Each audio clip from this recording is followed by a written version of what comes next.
Mtazamaji hujambo na karibu sana kwenye darubini ya Channel 1, leo yakiwa ni makala maalum kuhusu uzinduzi wa ripoti ya maridhiano ya BBI. Uzinduzi ambao umefanyika katika ukumbi wa Bomas hapa jijini Nairobi. Na kama ulifuatiliza kwa makini katika runinga ya KBC Channel 1, viongozi mbalimbali walipata fursa ya kufungua nyoyo zao na wakazungumza kwa kina kuhusiana na yale yaliyomo katika ripoti hiyo na jinsi wanavyodhani mchakato huu unafaa kuendeshwa. Nasi basi katika KBC Channel 1 tumejiandaa kikamilifu kukueleza yaliyojiri kule, na vile vile hivi leo tutakuwa na mahojiano katika darubini na mchanganuzi wa masuala ya kisiasa ambaye ni Martin Andate, tueleze maoni yake kuhusu yaliyofanyika katika ukumbi wa Bomas. Pia maoni yako tunayakaribisha katika Twitter @KBC Channel 1 na @Bonny Musambi, ili niweze kusoma mawili matatu tunapoendelea na darubini ya Channel 1.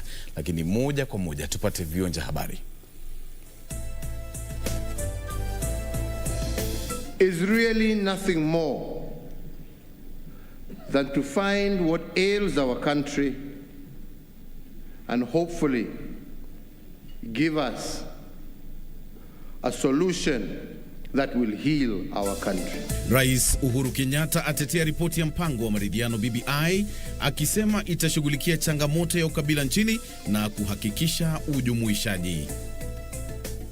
There are those who believe that maybe this is a moment to discuss the ravages of COVID and the reality of our economic status, especially the majority, 40% odd people of our country who live below the poverty line, and the 16 million or so young people. Naibu Rais William Ruto asema nchi hii yahitaji kuwa na mashauriano mahsusi kuhusu ripoti ya BBI ili kuangazia changamoto zinazokabili mamilioni ya Wakenya. It is most unfortunate that the politics of our nation is based on divide and rule. Politicians somehow believe that the only way to succeed is to divide us into dichotomous categories of us versus them. Na viongozi wa kidini wawahimiza wanasiasa wajitahidi kuunganisha nchi hii na kukomesha siasa za migawanyiko kwa manufaa ya kibinafsi.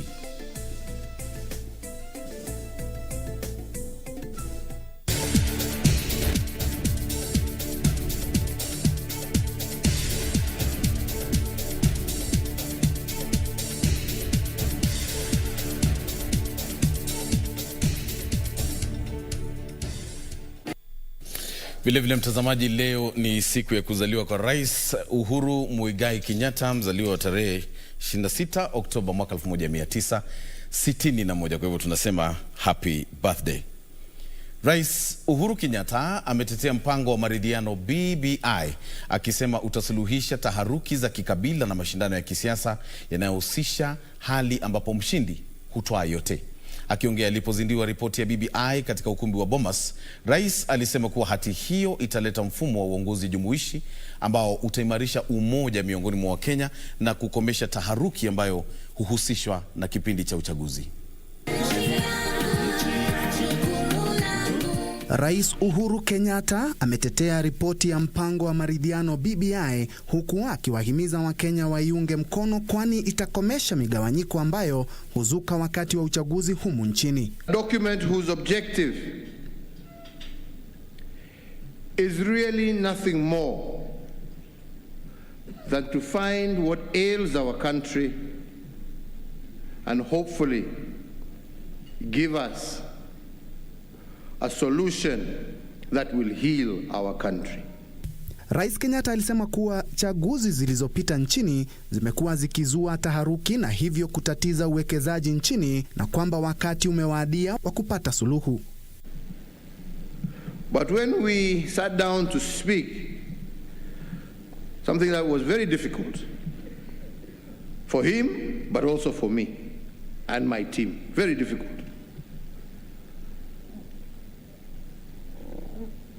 But when we got through to it, and we spoke again, and we spoke again, we agreed that we're not here to share positions, and we should put our various positions aside. Rais alisema kuwa ipo haja ya kuwasimamia vijana kwa uangalifu, akisema kuwa mamilioni ya vijana ambao hawajaajiriwa ni changamoto kubwa. The second big problem we have is our young people. Again, let us not cheat ourselves. It is our young people. We have a youth bulge that, if not properly handled, can be a time bomb that can blow this country to pieces.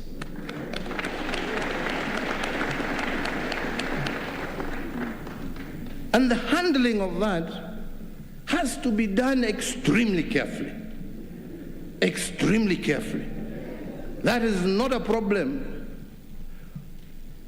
of this community or that. It affects us all. Alimsifu kiongozi wa upinzani Raila Odinga kwa kutokuwa na ubinafsi na kukubali kutafuta suluhu la kisiasa baada ya uchaguzi mkuu wa mwaka 2017 ulioleta maafikiano baina yao. Kwa upande wake, waziri mkuu wa zamani alitoa wito kwa Wakenya kusoma na kuunga mkono hati hiyo, akisema itaimarisha mfumo wa ugatuzi na kuleta usawa katika jamii. We want to have an equal society where people work together and people love each other. And that's why we are proposing a new ethos of Utu. Kadhalika aliwaambia Wakenya kwamba wanaweza kuongeza mapendekezo yao ambayo huenda yasiwe kwenye hati hiyo ili kuimarisha nchi hii. We don't want wengine wanakwenda sisi tunasema la si nini. No, let's bring it here. The disabled have spoken and they have been heard. Wakina mama wameongea na wamesikizwa. Vijana kila mtu ameongea na tutasikizwa. See, do we want this to be a unifying process, uniting the people of Kenya? Baada ya safari ya takriban miaka miwili hivi, ripoti ya BBI imezinduliwa rasmi hii leo na Rais Uhuru Kenyatta na Raila Odinga, ambao viongozi hao wawili wamewarai wa Kenya waweze kuisoma ili waweze kufahamu mageuzi yanayonuiwa kubadilisha maisha yao na Jamhuri ya Kenya. Nikiripoti ya Darubini ya Channel 1 kutoka ukumbi wa Bomas hapa jijini Nairobi, jina langu ni Bentroy Njue. Naibu Rais William Ruto amesema nchi hii inahitaji kuwa na mashauriano makhsusi kuhusu ripoti ya mpango wa maridhiano wa BBI ili kutangazia ama kuangazia changamoto zinazokabili mamilioni ya Wakenya. Akiongea katika ukumbi wa Bomas of Kenya wakati wa uzinduzi wa ripoti ya mpango wa maridhiano wa BBI, Ruto alihoji jinsi swala la ushirikishwaji litakavyoafikiwa kwenye ripoti hiyo kupitia pendekezo la kubuni nafasi zaidi serikalini na jinsi haki itakavyotendeka kwenye mashindano ya kisiasa iwapo vyama vichache vya kisiasa vitateua tume huru ya uchaguzi na mipaka. Naibu Rais Dr. William Ruto ametoa wito wa mashauriano ya kitaifa kuhusu ripoti ya mpango wa maridhiano wa BBI. Ruto amekosoa swala la kubuni afisi ya kupokelea malalamishi ya umma ili kudhibiti idara ya mahakama, akisema kulingana naye hatua hiyo itaathiri uhuru wa idara ya mahakama. The recommendation that has been made to have an ombudsman appointed by the executive into the judiciary, in my respectful submission, is a derogation from the independence of the judiciary.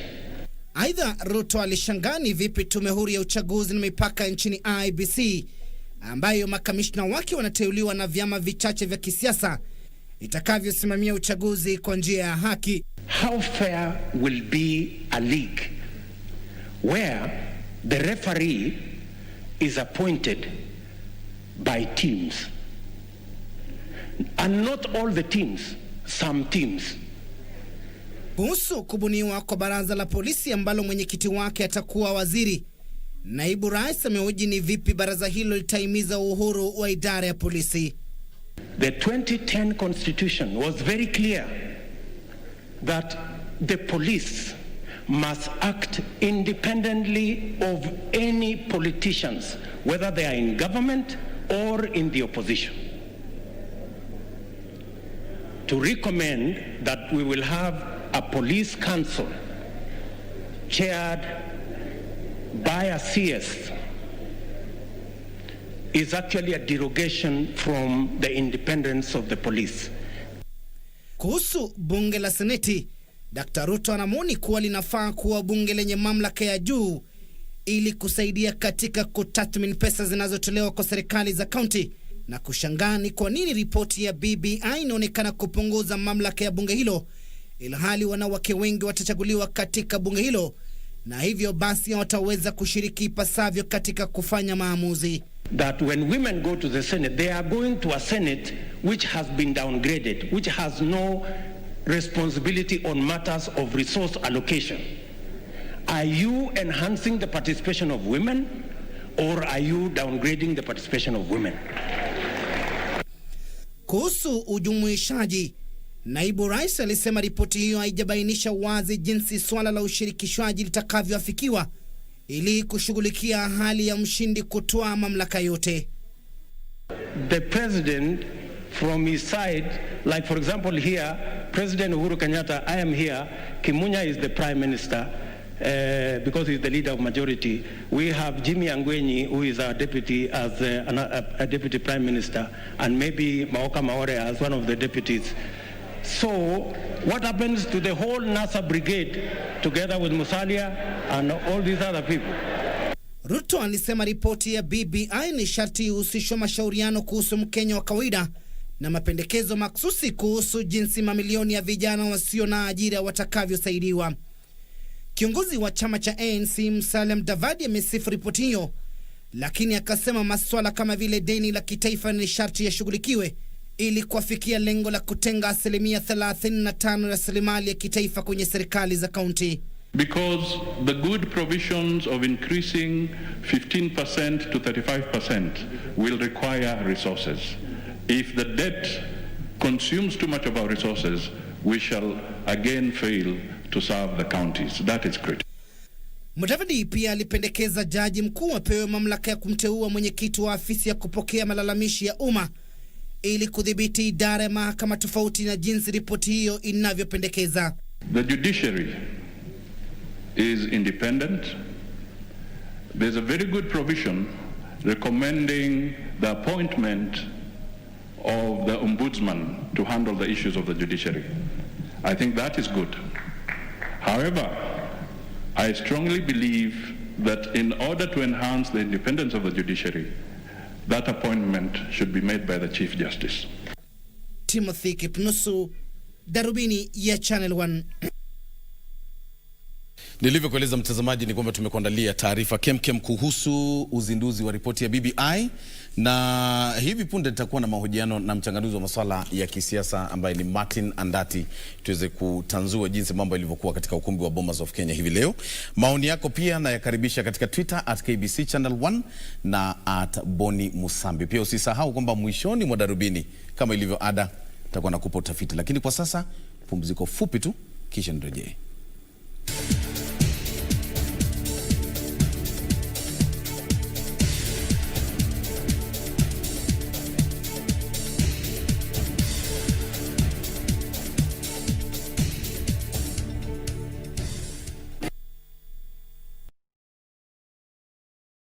John loves football on GoTV, so he traded being a best man for being a best fan. Miriam stood her date up just for this matchup. Albert and his family had plans, but they couldn't miss this, and neither can you. Because this new football season, this is football worth watching. Dial *423# to get a GoTV decoder and 1 month of GoTV Max for 1,999 shillings to get all the football action. GoTV, live it, love it. Mimi ni mwanabiashara, niko na club inaitwa Miami Garden Resorts na iko located Matu. Tulipokuja tukajenga tukafikia almost finishing. Equity walituongelesha wakatuambia investment mmeweka hapa, tunaweza taka pia tukue partners na nyinyi. Wakatupatia boost. 2019 ndio tulifungua sasa. Miami ilikuwa ndio talk of the Matu. After ile support ya Equity ilibidi tu kustrangle sana. Kutoka mwezi wa pili, before hiyo mwezi ishe, mwezi wa tatu hivi, corona pia tukaanza kujiuliza sasa hapa tuko na Equity. tuko na staff. Before tujue ya kufanya, wakakuja tena wakatupatia hiyo hope ya kwamba imesimama hapo kutushikilia.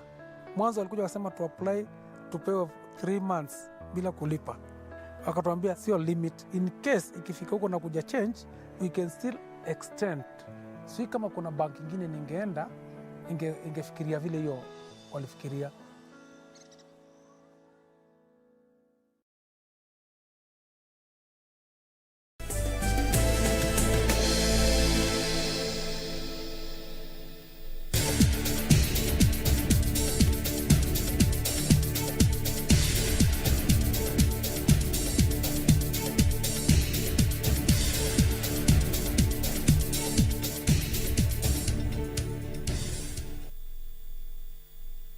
Karibu tena mtazamaji, hii ni Darubini ya Channel 1 ukiwa nami Bonny Musambi na mtangazaji wangu wa ishara Simon Karudha.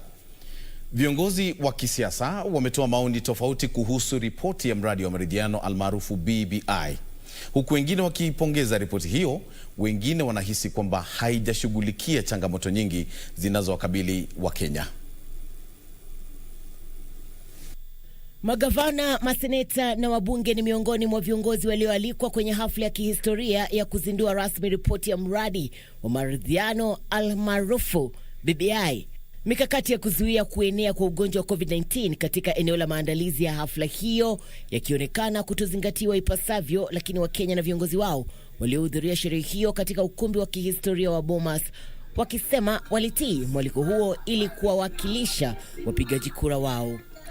Nowhere in the world, even in America, even these developed countries, they have never legislated gender issues. And that is why I'm opposed when they say that a governor having campaigned and he has to appoint his deputy, he must appoint an opposite sex. That is very wrong. You can get a rogue governor and he can sample all women in the county in the name of promising them that he's going to appoint them, especially after elections. Viongozi wanaounga mkono ripoti hiyo wanasema itahakikisha ushirikishwaji wa jamii zote na kukomesha taharuki za kisiasa zinazoshuhudiwa wakati wa kipindi cha uchaguzi. When you create a situation whereby it will be unproductive to actually bring what we will call chaos, election chaos, if it becomes unattractive, then I think we are going to get somewhere. Everybody has been brought on board. So if you can just, listen to what the president said, continue reading and bring the issues that have been troubling us as Kenyans, this country will be a very peaceful country. Haya yanajiri huku baadhi ya wabunge wakitoa wito wa kuandaliwa kwa kura ya maamuzi isiyopingwa. So that as we go for a referendum, it will be an easier matter for Kenyans to vote and agree that this is a document to take this country forward. Majority of Kenyans are happy that we are going to have a candid and robust conversation and improvement of the document so that you can have a non-contested referendum. So there's no yes and there's no no. I know some people are expecting that because they have budgets, but all wow. We must not campaign to reject, we must campaign to improve and make it better. Kwa vijana waliohudhuria hafla hiyo, swala la ukosefu wa ajira na ufukara liliangaziwa. People think that we focused only on creating and restructuring the executive. But actually most of our time we were focused on looking into the issues of the young people. Viongozi wa kisiasa waliokusanyika katika ukumbi wa Bomas wameweka peupe msimamo wao kuhusiana na ripoti ya BBI. Kibarua sasa ni kwa Wakenya kusoma ripoti hiyo na kufanya uamuzi. Irene Mchuma Odem, Darubini ya Channel 1 katika kaunti ya Nairobi. Naona maoni mengi sana hapa mtazamaji yanazidi kutolewa kuhusiana na BBI, lakini tangalia tu maoni mawili. Kwanza kabisa kuna Veronica wa Kudhie Mudhike, anasema kwamba mimi nimefurahishwa sana na jinsi ambavyo rais na naibu wake walivyochangamana katika Bombers of Kenya leo, hatukutarajia hilo. Ndivyo anavyosema hapo.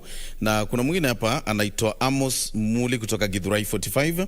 Anasema kwanza anapendezwa na taarifa za Channel 1.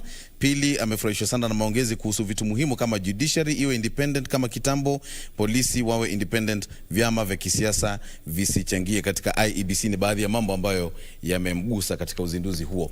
Basi ili kuweza kujua mengi kuhusu ripoti ya BBI na uzinduzi wake leo, katika studio leo kwenye Darubini tunaye Martin Andati. Martin Andati ni mchanganuzi wa masuala ya kisiasa na anaelewa sana mambo haya. Karibu sana Martin. Shukran. Nafurahi kukuona. Baada ya muda mrefu. Social distance ndio imekuweka huko na mimi upande huu. Niko sawa, nashukuru. Kweli kabisa. Ulifuatilia?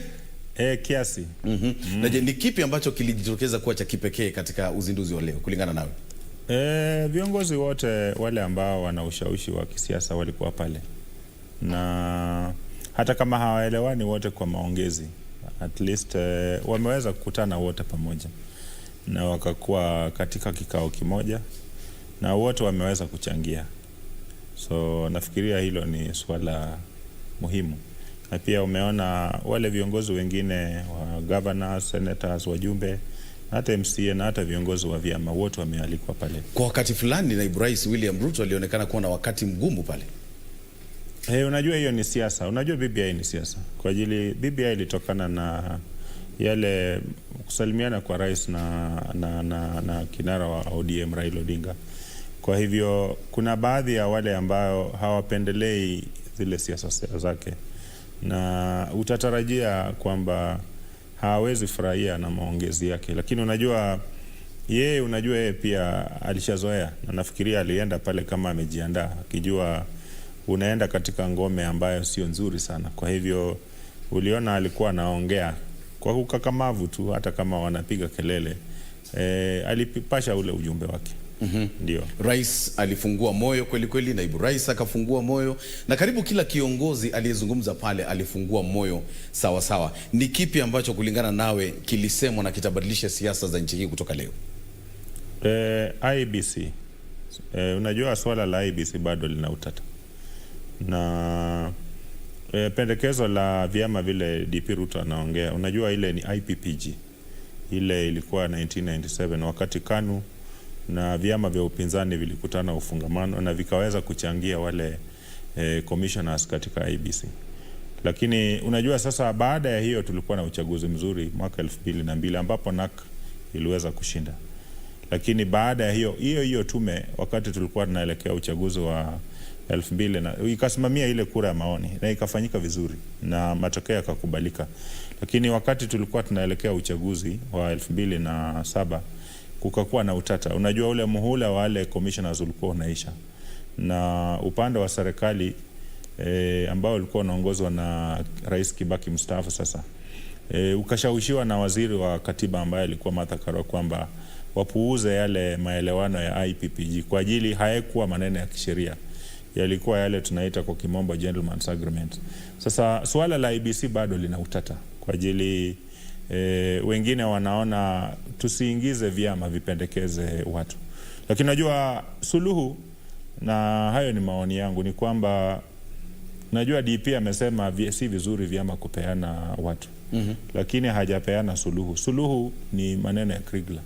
Unajua haya yote tunayozunguka, tunajaribu, wanaita kwa Kiingereza reinventing the wheel, kwa ajili maneno yale ambayo yanafanya inji na gawanyika na yale ambayo yanafanya tunapigana wakati wa uchaguzi yalikuwa captured katika Serena wakati wa Kofi Annan, na inaitwa zile agenda 4: swala la ardhi, swala la vijana, swala la IEBC na inji kutengana. Kwa ajili unajua kuna zile tunaita historical injustices, na baada ya Kofi Annan kueleza vile alivyoeleza na vile vikao, akaeleza vizuri sana, akasema tutengeneze tume. Tukatengeneza ile tume ya TJRC ya maridhiano ambayo ilifanya kazi, lakini report haikutekelezwa. Ilitekelezwa kidogo tu, kama rais kuomba msamaha kwa niaba yake na wale marais wengine walikuwepo.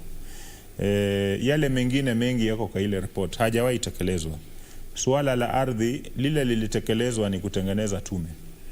lakini umeona kumekuwa na mavurutano kati ya tume na wizara ya ardhi kwa ajili baadhi ya majukumu hayakueleweka vizuri na ile political will kidogo haikuwa. Jubilee imefanya vizuri kupeana zile titles, lakini unajua titles unapeana wale wana ardhi. Hatujaweza kukaa kama inji na tuseme tunasuluhisha namna gani suala la ardhi wale ambao hawana ardhi. Hatusemi tupokonye wale ambao wako na ardhi kubwa, lakini kitu ambacho kinatakana kifanyike ni tukae na hao chini, tuseme kama inji hatuna hela za kutosha. Hiyo ni kumaanisha kwamba kwa kweli kuna mengi ambayo kuna mengi, ndio baadhi tu ya haya masuala. Sasa unaona hata swala la vijana limezungumziwa pale na wamesema wanabuni tume. Swali ni unahitaji tume kweli kutatua maneno ya vijana? Kwa ajili vijana hawana ajira, vijana hawana mazingira mazuri ya kufanya biashara, wana ubunifu. Sasa na unajua ukiangalia ile tume wale walikuwa katika ile task force, niliweza kuhudhuria baadhi ya kikao kimoja viwili huko, na ni watu ambao wanaheshimika kama kina ile aliyekuwa mkuu wa sheria ambaye ni senator wa Busia Mheshimiwa Moswako rafiki yangu, lakini hakukuwa na kijana pale. Sasa unaongea vipi maneno ya vijana na vijana hawako? Utapendekeza, unajua mimi na wewe hatuwezi pendekeza maneno ya kijana na hatujui vijana wenyewe hawako. Sasa nafikiria ingekuwa vizuri wakati walikuwa wanateua hilo jopo wangepatia vijana nafasi 2-3 ili hao pia waweze kusema maneno yetu ni haya na suluhu ni hii. Sasa hao wanafikiria kwamba ukishapendekeza tume bas ili itaenda kutatua maneno ya vijana. Andati mambo mawili makuu kuhusiana na ripoti ya leo ambayo imezinduliwa. Unajua, tuelezane ukweli, Wakenya wengi hawajui wataipata wapi. Hiyo ripoti wataipataje? Wale ambao wako na simu za mtandao na wanaweza pata bundles wataipata kwa mtandao.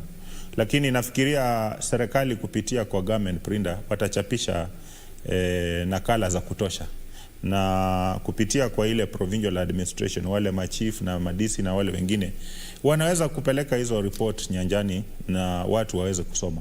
Wale ambao hawawezi kusoma itabidi basi iweze wafanye ukalemani ndio watu waweze kuweka katika lugha ambayo watu wanaelewa, na pia serikali kidogo itoe hela. Unajua kama hapa kwenu KBC mna vituo vingi sana vile vya lugha zile za Kenya karibu zote. Sasa waweze kuleta hela, watulipe na walipe nyinyi, hata kama nyinyi ni kituo cha serikali watalipa kidogo, na tukuje tuelezee wananchi bila kuingiza maoni yetu, tueleze wananchi kila kipengee, kwa ajili unajua watu husikiza sana hivyo vituo vile FM stations, na hakuna station ambayo ina vituo vingi kama nyinyi. So hizo tu ni baadhi ya njia zile zitaweza fanya mtu aweze kujua yako kwa ripoti yapi, ndio wakati anapoenda kufanya ile kura ya maoni anafanya kutoka kujua. Lakini unajua sasa hivi ukienda kwa mikutano hizo wanaenda wana dance reggae, mwananchi hawezi kueleza, kwa ajili unajua ukienda huko haiko structured. Mwingine ataongea hii, mwingine atatusi Ruto naye atatusi mwingine. Sasa hamna, mwananchi haweza kutakuwa na ufahamu wa kutosha. Kwa hivyo wito wako ni hamasa itolewe watu waeleze. Unajua hata ile katiba ya 2010 hatukupatia wananchi fursa ya kutosha ya kuweza kuelewa ni baadhi ya yapi yako. Ndio unaona hata wengine wanauliza kwa nini mnarekebisha, na mnarekebisha kitu gani, kwa ajili hawakuelewa. Hata nilikuwa mashinani, nilirudi jana jioni, mama mmoja ananiuliza na hii bibi yao ni nani? Hii kila mtu ananiuliza, unajua yeye hajui, anasikia tu bibi yao. Sasa ananiuliza kwani huyu ni bibi ya nani watu wanaongelea? Nikamwambia si bibi ya Martin. Kwa sasa kabla tujamalizia, kuna mvutano ambao unaonekana kujitokeza kwa mbali sana. Naibu Rais amekuwa akisema kwamba hii sisi hatuna shida nayo mradi tu itaamuliwa na mwananchi. Je, kuna njia ngapi za kuamua mwelekeo wa BBI? Unajua kura ya maoni vile iko, kwanza lazima wapitishe ile tunaita referendum law, kwa ajili sasa hivi hatuna sheria. So itabidi bunge watengeneze sheria, na tume, mnajua pendekezo moja ambalo litakuwa ngumu kiasi ni la kuvunja IBC. Kwa ajili hiyo IBC ndio inatakana isimamie kura ya maoni. Sasa lazima tujue, unajua wanasema siku 60 baada ya kupitisha BBI report tume ivunjiliwe. Sasa wewe ukijua kwamba utafutwa kazi, utafanya kazi nzuri hapa. Kwa hivyo sasa tunachosubiri, sasa haya maswali yote lazima yataibuka, lakini unajua kwa ile ballot kunakuwa na maswali mawili. Unaipitisha vile ilivyo ama unaangusha yote. Na unajua ukiangusha kuna mapendekezo mazuri ambayo yatapotea. Na ukikubali hata yale ambayo haukubaliani nayo inamaanisha umekubali. So lazima watu hamasishwe na wajue, na ni vizuri tunaelezea Wakenya kuna yale ambayo tunaona ni mazuri na kuna mengine ambayo ingefanywa bora zaidi. Kwa hivyo wanasema ni work in progress, lakini najua ukiangalia zile articles za katiba amendments zitafanywa 58 ambazo si chache. Kwa hivyo ni amendment tunafanya ama ni overhaul? Sasa haya ni maswali ambayo lazima tuulizane. Naona itabidi tukuite wakati mwingine vile umependekeza tuweze kuchanganua mambo hayo hapa na vile vile kwenye radio zetu ili Wakenya waweze kuelewa kikamilifu BBI yenyewe inasema nini. Lakini shukrani sana Martin Andati kwa kufika kwenye darubini ya Channel 1. Asante. Ni mchanganuzi wa masuala ya kisiasa Martin Andati. Amependekeza akasema kwamba ndio ripoti imezinduliwa, lakini licha ya kwamba wananchi wanaweza kuisoma kupitia mtandao na vile vile nakala ambazo zitachapishwa na serikali, ni vizuri hamasa ifanywe kupitia redio na runinga ili wananchi waweze kuelewa ripoti hiyo ya BBI. Kwenye runinga ya KBC Channel 1, kwenye KBC Radio Taifa, KBC English Service, tuna vidokezo ambavyo tutakuwa tukikuletea kuhusu ripoti hiyo ujifahamishe zaidi. Na tunapozidi kusonga mbele, basi ni kwamba viongozi wa kidini wametoa wito kwa wanasiasa kujitahidi kuunganisha nchi hii na kukomesha siasa za mgawanyiko kwa manufaa ya kibinafsi. Akiongea katika ukumbi wa Bomas wakati wa uzinduzi wa ripoti ya mpango wa maridhiano wa BBI, askofu wa kanisa la Sitam David Oginde aliwaonya wanasiasa kwamba sheria wanazopitisha zinapaswa kuleta ustawi wa nchi wala sio kusuluhisha uhasama wao wa kisiasa.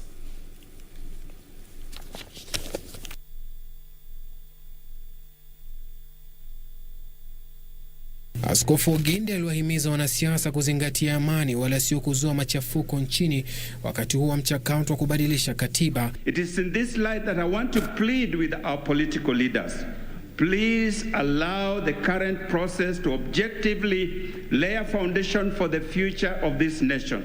We must therefore remember that the laws you make today will tie your hands and your feet tomorrow. Oginde aliwahimiza wanasiasa kupunguza siasa duni na badala yake kuimarisha mchakato wa marekebisho ya katiba nchini ya mpango wa BBI. We however have some very serious concerns. In this nation we have developed a very dangerous tendency of politicizing everything. Even a very important matter as constitution making gets shrouded in political intrigues. Alitoa wito kwa viongozi kuruhusu mchakato huo kuwa wenye maono ya sheria zinazopaswa kuwasaidia Wakenya na wala sio mbinu ya kusuluhisha wahasimu wao wa kisiasa. The liberties you take away today will imprison you tomorrow. It is most unfortunate that the politics of our nation is based on divide and rule. Politicians somehow believe that the only way to succeed is to divide us into dichotomous categories of us versus them. And I want to support the Bishop. Politicians, a politician ambaye anaona mbali na yule anatakia watu wake mazuri. Please, sisi 2022 ni mbali. Wakati huo viongozi wa miungano ya vyama vya wafanyakazi waliozungumza kwenye hafla hiyo walisema wataiunga mkono ripoti hiyo. The economy can continue enjoying their freedom and right without much interference from the institutions that we have created. In overall, we support this process, but we urge more engagement and more friendship as we deal with it.